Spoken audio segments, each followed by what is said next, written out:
On October 7, 1849, Edgar Allan Poe died in a Baltimore hospital bed. He was 40 years old. He had been found 4 days earlier, collapsed outside a polling place on Election Day, wearing clothes that weren't his, unable to say where he'd been or what had happened to him. The official cause of death was listed as congestion of the brain, which is not a diagnosis.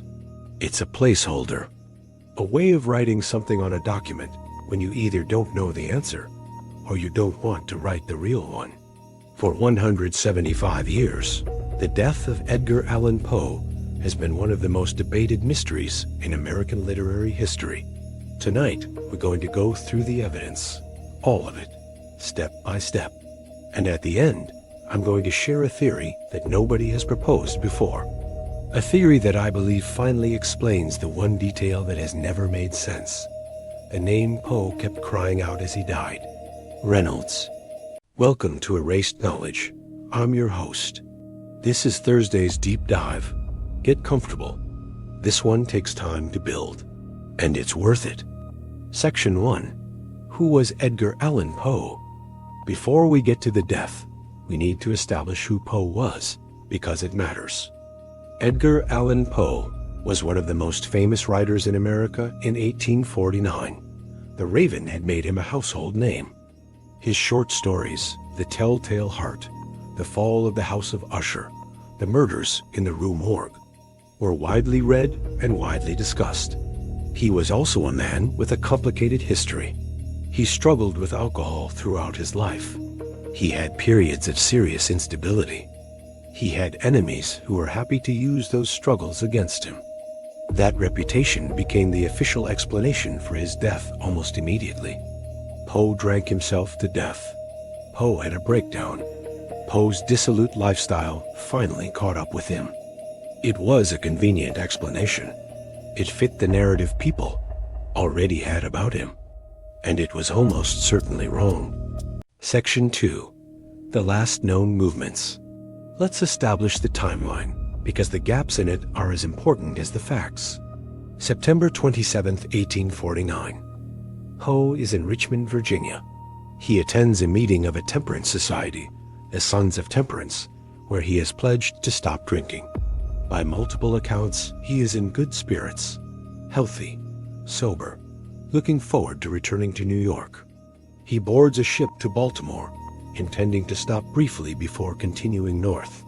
After that, nothing. For approximately 5 days, Edgar Allan Poe simply vanishes. No confirmed sightings. No letters. No documented contact with anyone he knew. 5 days of silence. October 3rd, 1849. Election Day in Baltimore. A man named Joseph Walker, working as a typesetter for a Baltimore newspaper, is walking past a building on Lombard Street known as Ryan's Fourth Ward Polls. Everyone in Baltimore called it Gunner's Hall. He sees a man collapsed against the wall outside. He gets closer, and he recognizes Edgar Allan Poe. Walker immediately sends a message to a doctor named Joseph Snodgrass, who knew Poe personally. Snodgrass arrives and is shocked by what he sees. Poe is barely conscious. His clothing is wrong, ill-fitting, not his own. He cannot speak coherently. He cannot explain what has happened to him. He is taken to Washington College Hospital, and the 4 days that follow are what we need to examine very carefully. Section 3. Gunner's Hall. Before we get to the hospital, we need to understand exactly where Poe was found. Ryan's Fourth Ward Polls. Gunner's Hall, Richmond Street, near the docks. This was not a random tavern. This was not a coincidental location. Gunner's Hall was one of the most notorious establishments in Baltimore. Newspaper accounts from the 1840s called it exactly that, a notorious establishment. It said election days, there were scenes of violence and fraud. The Baltimore Sun published an editorial in 1850, 1 year after Poe's death, describing the Fourth Ward polls as centers of political corruption where free elections were replaced by forced compliance and voter intimidation. During the day, Gunner's Hall was a tavern. cheap whiskey for dock workers, day laborers, sailors. On election day, it was a polling place. In between, it was the headquarters of the Fourth Ward political gang, run by a ward boss named George Herring. The back rooms were for planning. The cellar was for storage. Storage of what? Disguised clothes, barrels of cheap whiskey, and cooping victims. Section 4. What cooping was. If you haven't heard the term cooping before, let me explain it, because it was one of the most organized and brutal forms of electoral fraud in 19th century American politics. Cooping gangs operated in cities across the country, but Baltimore was particularly notorious for it. The operation worked like this. Gang members would patrol the streets looking for targets. Lone men. Men who appeared to be travelers, drifters, day laborers. Men without local connections, without people who would immediately notice they were missing. Those men were grabbed, taken to a cellar or a back room, drugged usually with whiskey laced with laudanum or other opiates, kept disoriented and compliant. Then, on election day, they were put to work. They were dressed in disguised clothes, different coats, different hats, sometimes false beards, marched to a polling station, told which name to give and which candidate to vote for, then taken back to the cellar, changed into a different disguise, and marched to another polling station, and another, and another. A single cooping victim could cast 8, 10, 12 votes in a single day for the gang's preferred candidate. Between polling stops, the victims were held in the cellar, given more whiskey to keep them compliant. Those who resisted were beaten. Those who became too sick to be useful were discarded. Not everyone came out of that cellar alive. The gangs didn't care. There was no shortage of men who wouldn't be missed. Walker knew all of this when he walked past Gunner's Hall on October 3rd. He knew before he recognized Poe's face. He knew from the location alone. He later wrote, "I saw him outside Gunner's Hall, and my first thought was, another cooping victim. Then I got closer and realized it was Edgar Poe. If they would do this to someone as famous as Poe, they would do it to anyone." Section 5. The medical evidence. Now let's look at what Dr. Joseph Moran documented when Poe was admitted to Washington College Hospital. Moran was a careful physician, methodical, observant. His notes are detailed and they tell a very specific story. Admission notes, October 3rd, 1849. Patient is in great distress. Skin pale and clammy. Temperature elevated. Pulse rapid and irregular, approximately 110 beats per minute. Pupils dilated and poorly responsive to light. Suggests possible opiate exposure. Severe tremors in hands, arms, and legs. Patient unable to control muscle movements. Then this detail. Observable bruising on upper arms and torso. Bruises in various stages of healing. Some fresh, 1 to 2 days old. Some older, 3 to 5 days old. Pattern suggests restraint injuries or repeated physical trauma. Bruises in different stages of healing. That means the injuries happened over multiple days. That means Poe had been held somewhere and hurt more than once. And then this. Patient's clothing is inappropriate for weather and social station. Garments are ill-fitting, heavily soiled, and show signs of belonging to multiple different individuals. That last detail is the cooping signature. Disguised clothes. Cycled between victims. Moran's neurological notes are equally telling. Symptoms are not consistent with simple alcohol intoxication. Patient does not exhibit the typical signs of acute alcoholism. Breath does not smell strongly of alcohol. Behavior suggests pharmaceutical influence beyond ethanol. His preliminary diagnosis: suspected laudanum poisoning combined with alcohol exposure. Physical trauma from unknown source. Severe dehydration. Let me be direct about what Moran actually documented. The dilated pupils indicate opiate exposure, specifically laudanum, the drug of choice for cooping gangs. The tremors indicate drug withdrawal or ongoing toxic effects. The dehydration indicates days without adequate water. The bruising in different stages indicates repeated beatings over several days. The disorientation and memory loss indicate drug-induced amnesia. This is not the medical record of a man who drank too much. This is the medical record of someone who had been drugged, beaten, and held captive for days. Moran knew this. He documented it carefully and precisely. But when he later wrote publicly about Poe's death, he emphasized the alcohol, downplayed the poisoning, changed his story. Why would a careful physician ignore his own evidence? Because the truth would have implicated powerful men. Section 6. 4 days in the hospital. Now let's walk through those 4 days, because they matter enormously. October 3rd evening. Poe is admitted. He is in severe delirium. He cannot answer basic questions. When Moran asks where he's been, Poe stares at him, eyes unfocused. Nothing comes out. October 4th. A brief moment of clarity. Moran asks again what happened. Poe seems to be trying to remember. Opens his mouth. I don't. Then the eyes glaze over. Back to delirium. October 5th. Another moment. Moran presses gently. Mr. Poe, your family is worried. Can you tell me where you've been? Who you were with? Poe's face contorts. He's trying desperately to reach something. There were men. I couldn't. Then he starts screaming. Reynolds! Reynolds! Moran notes. Patient becomes agitated when attempting to recall recent events. Continues calling for unknown person named Reynolds. Nobody knows who Reynolds is. October 6th, Maria Clem, the woman Poe called Muddy, the aunt who raised him, arrives from Philadelphia. She sits beside him and takes his hand. Eddie, it's Muddy. You're safe. What happened to you? Poe looks at her. Recognition flickers. Muddy. Yes, Eddie. What happened? His expression shifts. Confusion. Fear. I don't remember. I can't. He starts crying. Maria Clem later said it was the most heartbreaking thing she had ever witnessed.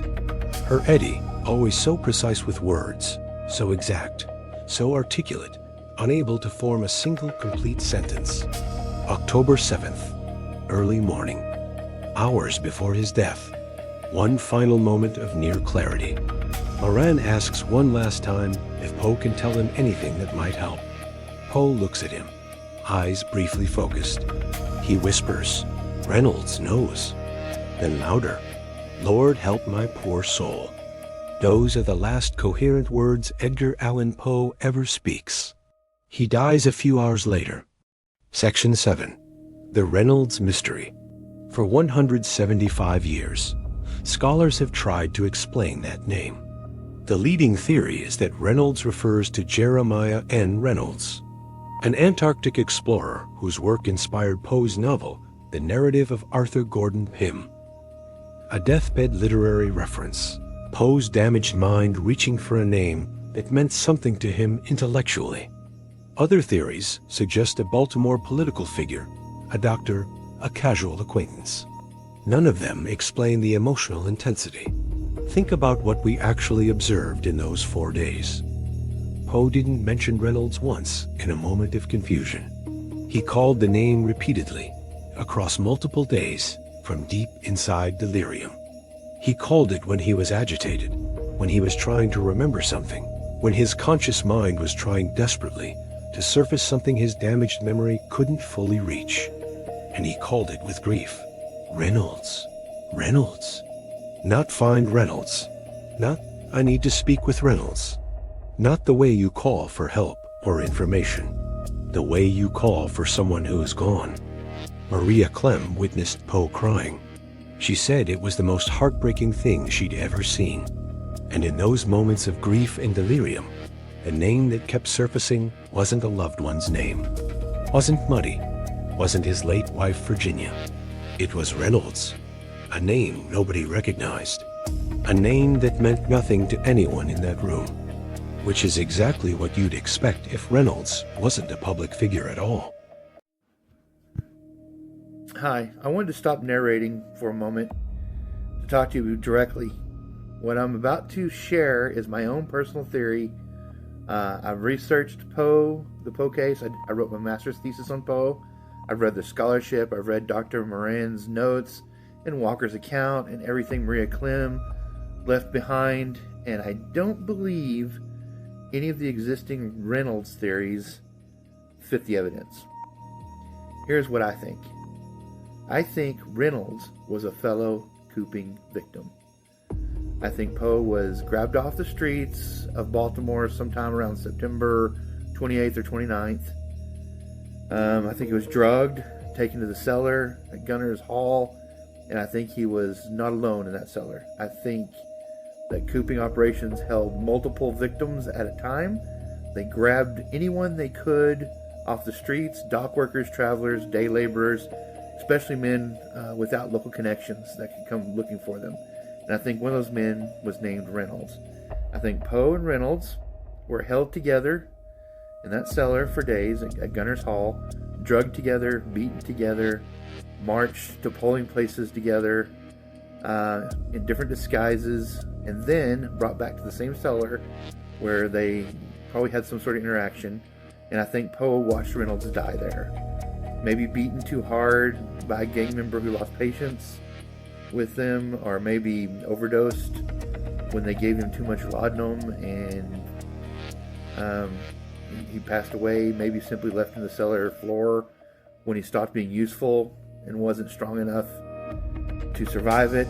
I think Poe, barely conscious, probably could do nothing, and that kind of trauma doesn't erase with a drug. It burns in. It lodges in the part of the brain that survives even when everything else is gone. You don't remember where you were or what day it is or how you got to the hospital, but you remember the face. You remember the name. You remember what you watched happen in the dark. Reynolds, that's not a literary reference. That's not confusion. That's not any of that kind of stuff. That's a man mourning someone he watched die in a cellar while he was too drugged to help him. No scholar has proposed this before. I'm not aware of anyone, at least, who has connected Reynolds directly to the Cooping operation in this way. But the evidence fits better than anything else that's been proposed, in my opinion. The emotional intensity fits, the repetition fits, the grief fits, the fact that nobody recognized the name fits perfectly, because Reynolds wasn't a public figure. He was just another man, some guy off the street, another victim who went into that cellar and didn't come out, whose disappearance was never investigated or questioned because nobody powerful enough to matter was ever looking for him. Poe survived, Reynolds didn't, and Poe carried that knowledge for 4 days as he died. Reynolds knows. Those were his last coherent words. I think that means Reynolds knows what happened. Reynolds saw everything I saw. Reynolds was there. But Reynolds was already gone. It fits with, my theory fits with what I think might have happened if you were a fellow person. Have you ever had a dream, or have you ever watched a movie and then had a dream afterwards about the movie, like all night long? And especially if it was a dream that affected you or a movie that affected you. I think that's what happened. I think that stuck in his mind, especially if he saw something traumatic. And I think that Reynolds was someone that was with him. The evidence is documented. The medical notes are real. The timeline is real. The Cooping operation at Gunner's Hall is real, confirmed by newspaper accounts and Baltimore Sun editorials from the period. What I've offered tonight is my interpretation of the one piece that has never been satisfactorily explained. You can disagree with me. Scholars have spent 175 years disagreeing about this. But I want you to sit with that image. 2 men in a cellar, both of them drugged, both of them used. one of them surviving long enough to reach a hospital bed, his memory destroyed, his body failing, crying a name nobody recognized, because the only witness to what really happened in that cellar was already dead. If you found this compelling, subscribe. Hit the notification bell, because this is what we do here. We follow the evidence wherever it leads, even when it leads somewhere dark. And next week, we're going somewhere very dark indeed. Stay curious. Stay skeptical. Keep asking the questions they'd rather you didn't.